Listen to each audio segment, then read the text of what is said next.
Semangat pagi, salam logistik. Pada kesempatan kali ini, saya akan membahas tentang penerapan praktik Green Supply Chain Management pada usaha mikro, kecil, dan menengah di daerah istimewa Yogyakarta.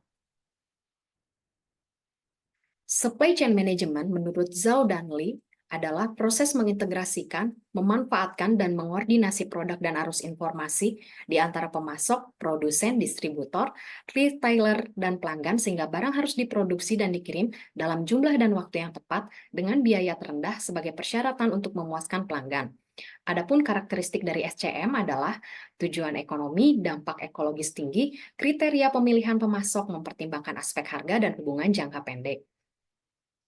Green Supply Chain Management menurut Ahi dan Serci didefinisikan sebagai koordinasi antar organisasi dari proses value chain yang mengintegrasikan pertimbangan ekonomi, lingkungan, dan sosial dengan tujuan mendorong kinerja organisasi. Adapun karakteristik dari GSCM adalah tujuan ekonomi dan ekologis, dampak ekologis rendah, kriteria pemilihan pemasok mempertimbangkan aspek ekologis dan hubungan jangka panjang. Praktik GSCM menurut Verma dibagi menjadi tiga, yaitu komponen hulu yang terdiri dari green procurement yang didefinisikan sebagai inisiatif pembelian yang bertujuan memastikan bahwa produk dan bahan yang dibeli memenuhi tujuan lingkungan yang melibatkan 3R, yaitu reduce, recycle, dan reuse. Green supplier yaitu memilih pemasok yang mengembangkan strategi pengurangan sumber baru dengan menerapkan cara produksi yang lebih bersih untuk melestarikan lingkungan.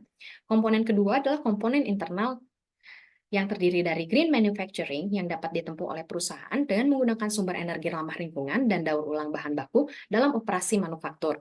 Kemudian green design dengan mengurangi efek terhadap lingkungan dimulai sejak produk sebelum produksi sampai dengan penggunaan akhir.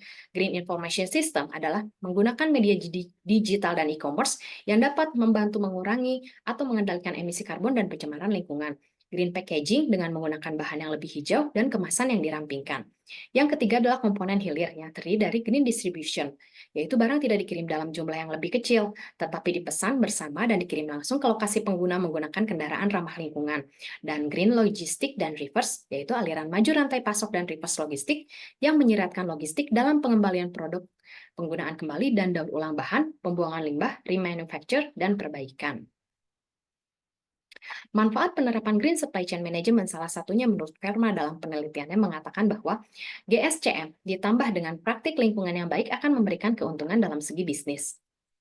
Berdasarkan hasil penelitian pada UMKM di daerah istimewa Yogyakarta, peneliti menarik beberapa kesimpulan terkait penerapan praktik Green Supply Chain Management, yaitu pada komponen hulu, penerapan Green Procurement dan Green Supplier yang dilakukan oleh para partisipan UMKM adalah untuk memenuhi tujuan lingkungan, sosial, dan produksi.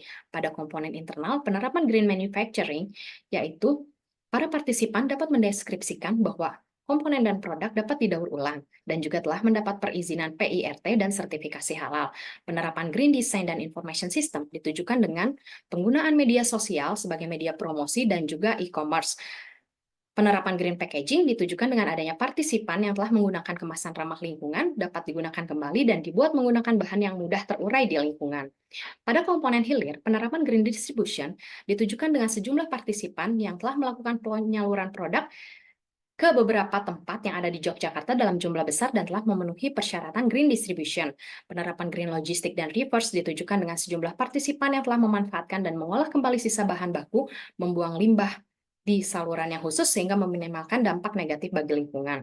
Adapun hambatan sejumlah partisipan UMKM yang menerapkan praktik Green Supply Chain Management adalah terbatasnya sumber daya dan keuangan, kurangnya kemampuan, keterampilan, dan pengetahuan terkait lingkungan, serta kurangnya kesadaran akan dampak lingkungan yang ditimbulkan dari bisnis yang dijalankan. Berdasarkan kesimpulan penelitian, saran yang dapat diberikan oleh peneliti adalah bagi pihak UMKM diharapkan agar terus mempertahankan dan meningkatkan penerapan praktik Green Supply Chain Management, dan bagi pemerintah diharapkan agar mendukung penerapan praktik Green Supply Chain Management di kalangan UMKM dengan cara memberikan sosialisasi pelatihan mengenai ramah lingkungan. Sekian pembahasan dari saya. Terima kasih dan salam logistik.